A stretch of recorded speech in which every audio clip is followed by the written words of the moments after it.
The incident involving Naval Lieutenant A.M. Yerima and the Honorable Minister of Federal Capital Territory Abuja FCT, Chief Barrister Nyesom Wike, has continued to draw attention across Nigeria because of the way it unfolded and because of the wider question it raised about leadership, land administration, and respect for armed forces. According to a report from Sahara News and other eyewitness accounts, about 30 hectares of land in the Federal Capital Territory were originally allocated to serving and retired security personnel, including senior officers from different branches of the Nigerian military. These allocations were meant to serve as part of the welfare package for people who have dedicated their lives to protecting the country. But the story took a very dramatic turn when it was alleged that the current FCT minister, Nyesom Wike, reallocated the same land to people close to him, leaving the original beneficiary confused, frustrated, and deeply concerned.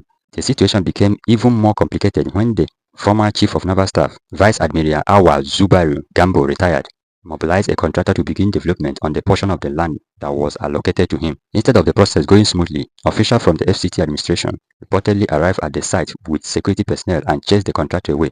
This act did not only raise questions about the legality of the minister's position on the land, but also brought up issues about whether the rights of retired military officers were being unfairly ignored. Feeling insulted and pushed aside, the retired service chief called on some of his colleagues still in service, and together they mobilized military personnel to protect the land and allow the contractor to continue the work legally assigned to him. Lieutenant Colonel A.M. Yerima, a young but disciplined naval officer known for his integrity and courage, was tasked with leading the soldiers to secure the area. When they returned to the site, they allowed the contractor to resume work peacefully, but the matter did not end there. According to the report, Minister Nyesom Wike sent his official and security men back to the site to stop the ongoing work for the second time. When they got there, they met the soldiers on ground who stood firm and sent them away, insisting that the land was legally allocated to the retired naval chief and that the contractor had every right to continue. This action by the soldiers was not a show of force or disrespect to civil authority. Rather, it was the defense of what they believed was legally theirs and a demonstration that military personnel should not be pushed around without due process. When the officials returned to the minister to brief him, it was said that Nyesom Wike became extremely angry and immediately went to the site with a large number of armed policemen. His arrival was dramatic and tension rose instantly. However, when he attempted to gain access to the land, the soldiers led by Lieutenant Yerima stopped him from entering. Instead of taking the proper route by calling the Chief of Defense Staff to address the matter as required by protocol, the minister engaged the young naval lieutenant in a heated verbal exchange. Eyewitness reported that Minister Nyesom Wike accused the retired naval chief of illegally acquiring land, claiming there were no valid documents and no building approval for any project there.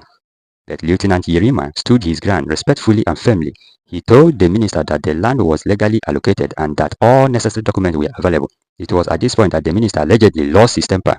He insulted the naval officer, shouting at him and even raising his hands, reportedly calling him a fool and ordering him to keep quiet. In response, the young officer calmly replied, "I am not a fool, sir. I am an officer. I have integrity." Those words carried a heavy weight because they came from a man trained to respect authorities while also upholding discipline, honor, and justice. Many Nigerians felt that the minister's choice of words and the manner in which he expressed himself were unnecessary, provocative, and disrespectful not only to Lieutenant Yerima but to the entire military institution. People questioned why a minister would insult a uniformed officer simply for doing his duty and following lawful instruction. This incident has raised wide concern about the style of leadership being displayed by Nyesom Wike since assuming office of FCT ministry. Many Abuja residents have complained about what they describe as a heavy-handed approach to land matters and policy changes. Some people see his action as necessary fairness, while many others consider them excessive and lacking in empathy. But in this particular case, Nigerians who read or heard the story felt that he crossed a line by openly abusing a military officer who was not threatening him in any way but simply performing his assigned duty. There are also fears that if the minister continues with this pattern, he might unintentionally encourage people to stand up against him in ways that could escalate into confrontation or even physical altercation. No society benefits when its leaders act in ways that provoke unnecessary tension or disrespect. Leadership demands calmness, wisdom, emotional control, and the ability to handle difficult situations with maturity and fairness. Raising one's voice and insulting people, especially uniformed personnel, does not bring honor to the office of the minister.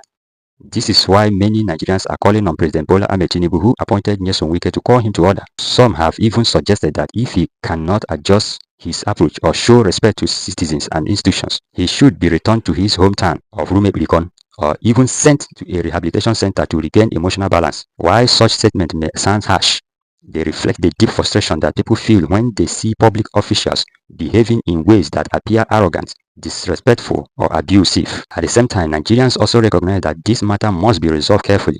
The military is a respected institution and soldiers must not be drawn into unnecessary conflict with civil authorities. The laws of the country makes it clear that military officers must not engage in direct confrontation with elected or appointed government officials, but respect must be mutual. Civilians in authority must also respect the uniform and the sacrifice behind them. A military officer, whether young or old, represents dignity and safety of the nation. Insulting such an officer in public weakens the bond between civilian leadership and the armed forces. Going forward, there are several realistic steps that can help bring peace, order, and sanity to this situation. First, the FCT Minister Nyesom Wike needs to show restraint, emotional maturity, and a deep sense of responsibility in his public conduct. His position is a sensitive one that requires diplomacy, patience, and fairness. If he believes any land was wrongly allocated, he has the authority to challenge it through legal and administrative means, not by shouting, insulting officers, or using force in a way that appears selective or personal. Respectful engagement brings better results than aggression. Second, President Bola Ahmed Tinubu must take this incident seriously.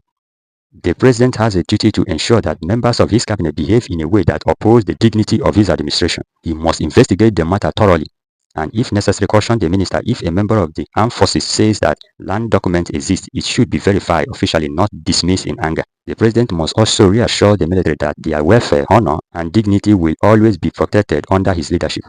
Third, the Nigeria Military High Command should also conduct an internal review. They must ensure that soldiers on site acted within the rules of engagement and that there was no breakdown of discipline. If they acted correctly as reports suggest, then they deserve commendation. If there were gaps, they can take steps to guide officers on how to handle similar situations in the future while avoiding escalation. Finally, there must be a pathway to peaceful correction. If the land was truly allocated legally, the retired officers should be left to enjoy what belongs to them. If there are legal issues, everything must be addressed using proper administrative channels, not intimidation or public confrontation. Nigeria is a democracy, not a place where emotions and personal power should override law. The incident between Lieutenant A.M. Yerima and Minister Nyesom Wike should be a lesson to leaders at all levels. Power must be exercised with humility, fairness, and respect. No one gains anything by abusing authorities or disrespecting the very people they are meant to serve. Young officers like Yerima represent the hope of the nation, and their courage, professionalism, and calmness under pressure should be recognized, not insulted. In the end, the goal is not to drag anyone down, but to encourage a better style of governance. Nigeria already has enough challenges: economic hardship, security, unemployment, and social tension. What the country needs now is leadership that listens, understands, and acts with wisdom. Every public officials, including the FCT minister, must remember that their power comes from the people and must be used responsibly. If they fail to do so, it is the duty of the president to correct them and ensure they follow the right path. This entire incident may have started with a simple disagreement over land, but it has now grown into a symbol of a bigger issue: the need for leadership to remain respectful, balanced, and truthful in their dealings with citizens, including those in uniform. If everyone involved takes the right steps, now this matter can become a positive turning point instead of another source of national embarrassment.